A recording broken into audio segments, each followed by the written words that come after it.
Hello दोस्तों, आप सभी का आपके अपने यूट्यूब चैनल में स्वागत है। तो दोस्तों, जैसा कि आपने हमारे पिछले वीडियो में देख लिया होगा, हम बीए प्रोग्राम जो बच्चे सेकेंड ईयर में हैं जिनके पास हिंदी AECC वाली है, हिंदी भाषा और संप्रेषण, ठीक, उनके लिए हम स्पेशली नोट्स अपने यूट्यूब चैनल पे यूनिट 1, यूनिट 2, यूनिट 3 हमने अपलोड कर दिया। आज हम इस वीडियो में यूनिट 4 के विषय में बात करेंगे और यूनिट 4 में जो जो सब्जेक्ट मतलब जो जो टॉपिक है उस पे हम डिटेल से पढ़ेंगे। तो आइए शुरू करते हैं। तो हमारा यूनिट 4 है व्यक्तिगत और भाषिक अस्मिता, आयु, लिंग, वर्ग, शिक्षा। इनके विषय में हम डिटेल से आज पढ़ेंगे। तो सबसे पहले तो व्यक्तिगत यानी पर्सनैलिटी क्या होती है उसके विषय में पढ़ेंगे। व्यक्तिगत शब्द अंग्रेजी शब्द के पर्सनैलिटी का शब्द है, ठीक है ना, यानी इंग्लिश में इसको पर्सनैलिटी बोलते हैं, जिसकी उत्पत्ति यूनानी भाषा के पर्सोना शब्द से हुई है, जिसका अर्थ है मुखौटा। ठीक है, आपको यहाँ मुखौटा दिख रहा होगा वो।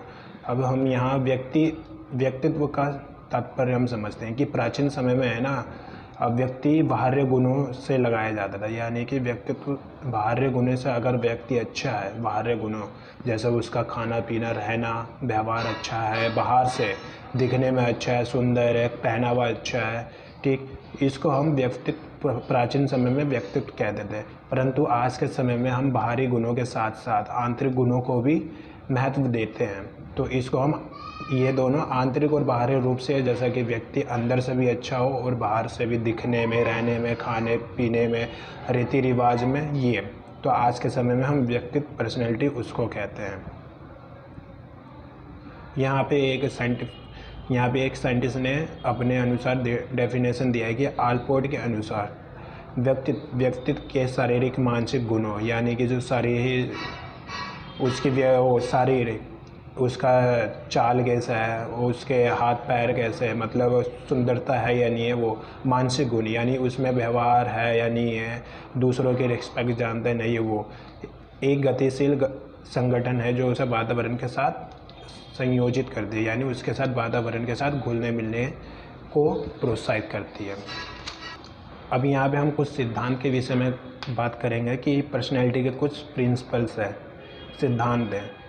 पहला तो ये हो जाएगा कि व्यक्तित्व एक आमी नहीं है, यह बहुआमी है, ठीक है ना, यह एक जटिल प्रक्रिया है। कोई भी पैदा होते ही हम पर्सनैलिटी नहीं सीख लेता है कि मतलब कोई बच्चा पैदा हुआ और वो उसमें व्यवहार संस्कार नाम की कोई होता है, वो तो एक हम कह सकते हैं कि वो एक बच्चा होता है जिसको कुछ, एक ऐसा जानवर होता है जिसको कुछ पता नहीं होता, समाज में रहकर बहुत चीज़ सीखता है, ठीक है ना।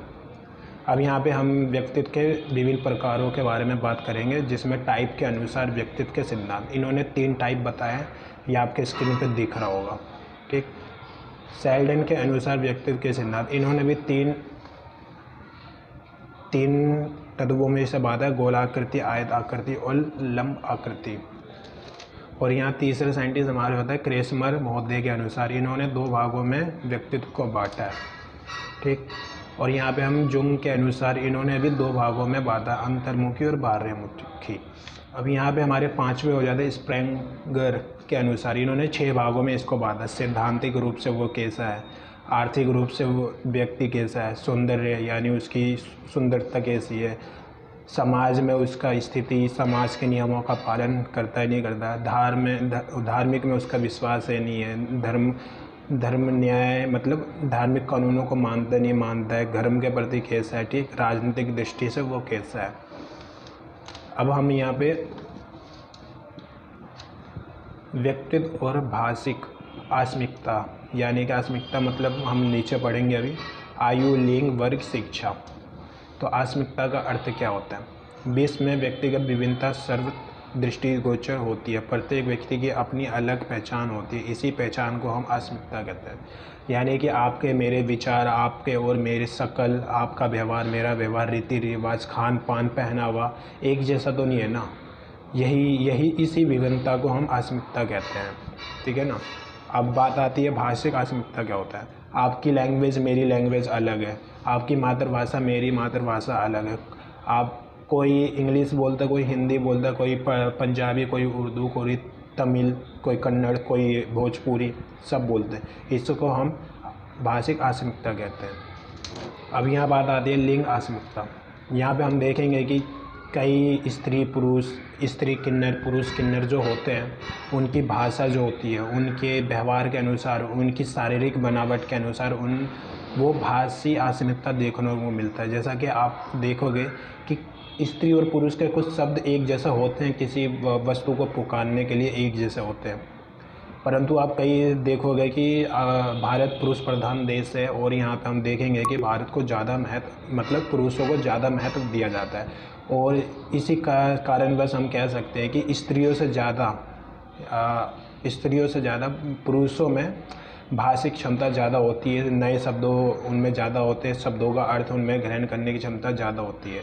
ठीक, और हम यहाँ ये भी देखेंगे कि जो स्त्री के जो शब्द है वो सीमित मात्रा में होती है और जो पुरुषों के शब्द है वो थोड़ी सी विस्तृत होती है, यानी पुरुष अलग अलग भाषा को ग्रहण करते हैं, हालांकि स्त्री भी करती है, परंतु यहाँ आप देखोगे कि भाषाओं में एक शब्द के लिए अलग अलग शब्दों का प्रयोग करते हैं। ठीक है ना, कोई भी एक शब्द हो गया, जैसे मैं इसको पेन बोल दूँगा, ठीक, अगर यही होगा तो कोई इसको कलम बोलेगा, और जो इसको कहा जाता है वो पेंसिल हो गया, जो भी हो गया, इसको अलग अलग लैंग्वेज में अलग अलग चीज़ बोला जाएगा।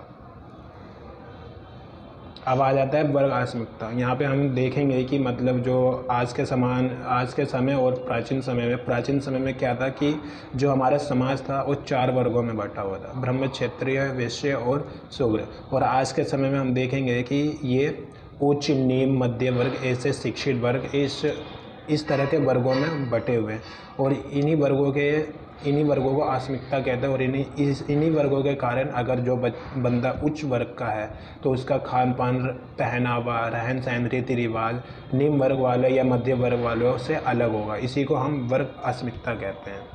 अगला हमारा आता है आयु आस्मिकता। यहाँ पे हम देखेंगे कि जो बच्चा होता है उसकी बोलने की क्षमता, उसके शब्दों में वृद्धि नहीं हो पाती बड़ों के मुकाबले।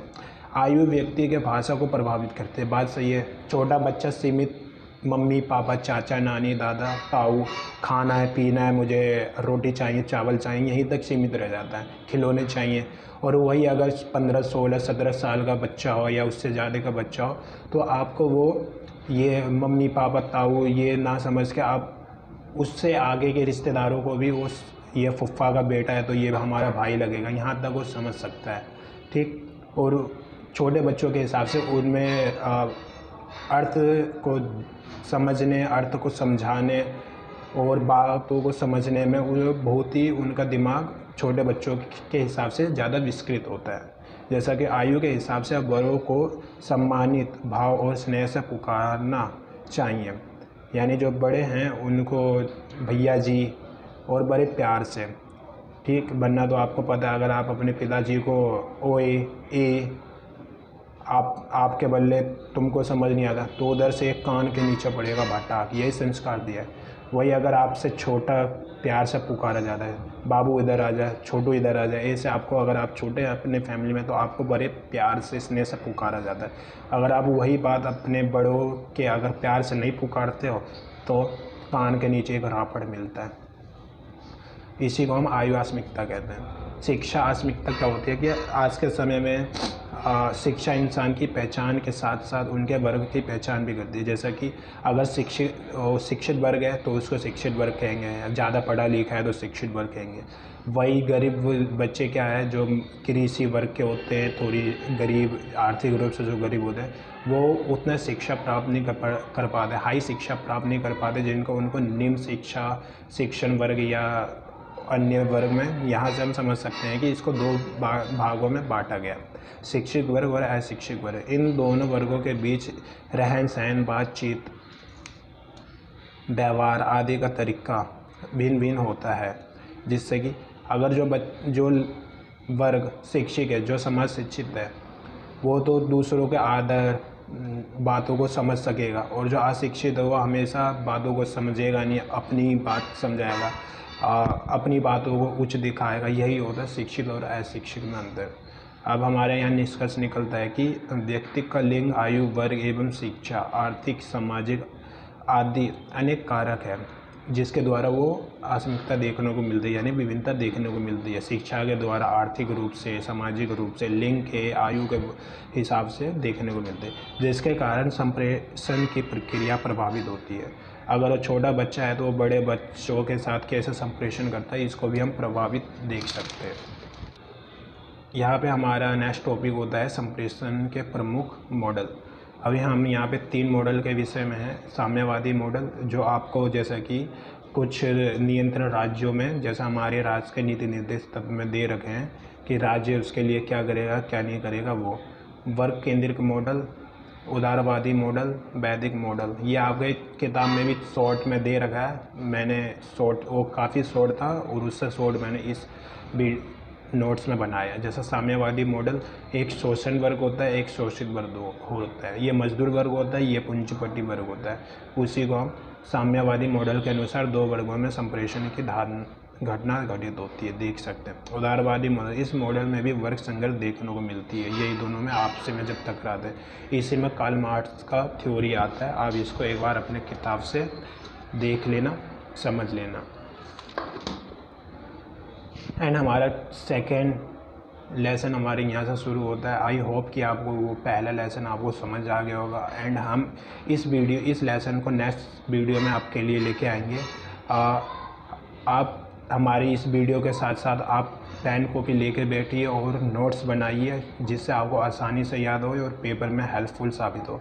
और आपके लिए एक छोटा सा इन्फॉर्मेशन है, जैसे कि मैं आपको बता देता हूँ कि जो सेकंड सेमेस्टर के बच्चे हैं उनका पेपर मई जून में नहीं होके शायद जून जुलाई या अगस्त के बीच में होगा। जून तो नहीं, जुलाई अगस्त के आसपास होगा। ठीक है, तो जब तक आप हमारे YouTube से जुड़े रहिए और हमारे नोट्स को अपने कॉपी में लिखिए, जिससे आपको आसानी से समझ आए, और हमारे वीडियो को ज़्यादा से ज़्यादा बच्चों के साथ शेयर करें। आई होप कि आपको ये वीडियो अच्छी लगी और पसंद आई हो।